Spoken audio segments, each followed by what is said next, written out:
প্রিয় দর্শক, আপনার জিভে কখনো যাতে জল না আসে। দেখেন রাজশাহী মানে বিখ্যাত এমনি বলিনি আমি। রাজশাহীতে যে আমের গাছ, এই যে দেখতে পাচ্ছেন আমের গাছের নিচে গাছ থেকে পেড়ে আম হচ্ছে খাওয়া হচ্ছে। দেখেন আমগুলো কি সুন্দরভাবে কাটা হয়েছে, একদম মসমসা আম। খেয়ে দেখাবো আপনাদের অবশ্যই। আর জিভে যদি কারো জল আসে অবশ্যই গামছা দিয়ে মুখটা মুছে নেবেন। আর আরেকটি বিষয় বলি, মশলাগুলো দেখেন, লবণ, ঝালের গুঁড়া আর হলো কাসুন্দি, এগুলো দিয়ে মিক্স করে এভাবে মিক্স করলাম। তারপরে আমটা এভাবে ভরে নিয়ে দেখাই, দেখেন একদম মরমরে কচি আম। এটা খেতে তার মজা লাগবে। বিসমিল্লাহ।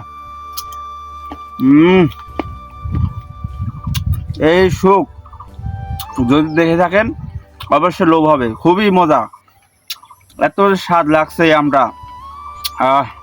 প্রিয় দর্শক, আমটি দেখেন জালি আম।